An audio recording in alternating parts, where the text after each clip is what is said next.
Chers frères et sœurs, ne sous-estimons pas la puissance de Dieu dans notre vie. Ne limitons pas Dieu dans notre vie.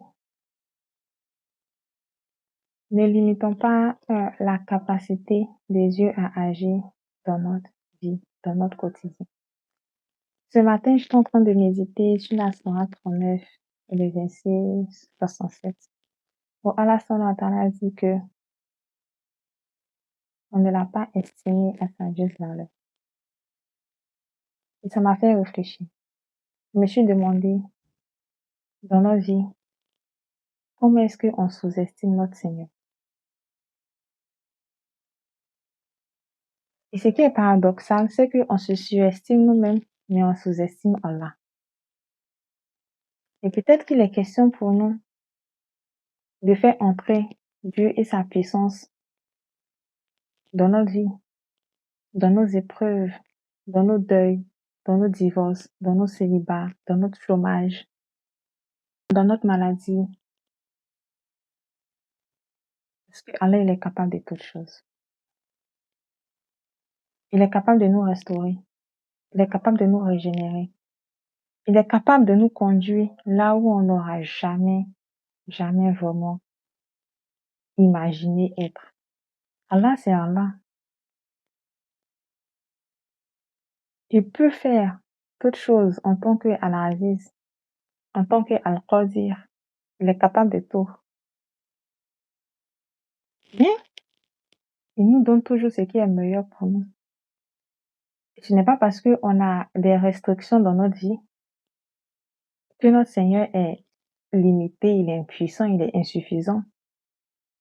C'est peut-être justement même cette restriction qui montre en fait l'expression de sa toute-puissance. Faisons entrer Dieu dans notre vie. Faisons-le descendre dans nos douleurs, dans nos souffrances, dans tout ce qui nous semble insurmontable. Peu importe ce qui nous arrive, peu importe ce qu'on peut vivre, la difficulté qu'on pourrait traverser, ne soyons pas de ceux qui sous-estiment Dieu. Ne soyons pas de ceux qui se surestiment, qui surestiment leurs problèmes tout en réduisant Dieu à néant dans leur vie. Parce que c'est le point de départ de la souffrance. Et vous savez, Allah, c'est celui qui a accordé la victoire à la bataille de Badr au prophète Mohammed sallallahu alayhi wa sallam et les compagnons. C'est celui qui a donné la victoire à Moussa alayhi salam face à la puissance de l'époque. Allah, c'est celui qui a fait sortir Yusuf alayhi salam de son village à la royauté dans un autre pays en Égypte, bien sûr en le faisant passer par plusieurs épreuves. Allah, c'est celui qui a permis au prophète Mohammed sallallahu alayhi wa sallam, malgré l'adversité, de conduire cette mission-là à bien. Et qui a permis, en fait, que l'islam arrive là où il est aujourd'hui. Allah, c'est celui qui permet l'aboutissement de toutes choses. C'est celui qui a donné un enfant à Zacharia alayhi salam alors que il était vieux et que sa femme était stérile. C'est même celui qui a protégé Ibrahim alayhi salam du feu en leur donnant au feu de devenir une fraîcheur salutaire. Allah, c'est Allah. Ok, tes épreuves sont difficiles, je suis d'accord. Mais Allah demeure toujours puissant, au-delà de tout ce que tu peux vivre. Ne sous-estime jamais ton Seigneur. Ne sous-estime jamais ton Seigneur. Et laisse-le entrer dans ta vie. De vrai. Dis-moi en commentaire ce que tu penses de cette petite méditation. Est-ce que tu es prêt à laisser entrer Dieu dans ta vie? Est-ce que tu as l'habitude de le sous-estimer?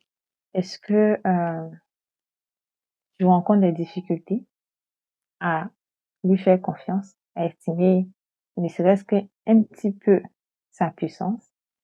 Dis-moi en commentaire, je lis et peut-être que je pourrais répondre à certaines problématiques, Inch'Allah, dans une vidéo. Prenez soin de vous et encore une fois, ne sous-estimez jamais votre Seigneur et ne vous surestimez pas plus qu'il n'en faut. Et ne surestimez pas aussi vos épreuves plus qu'il n'en faut. La surestimation, voilà. J'espère que ce rappel aura un effet bénéfique, Inch'Allah, sur votre cœur. Et c'était moi, Ahmed Kadi, Coach Sakina. Salam alaikum.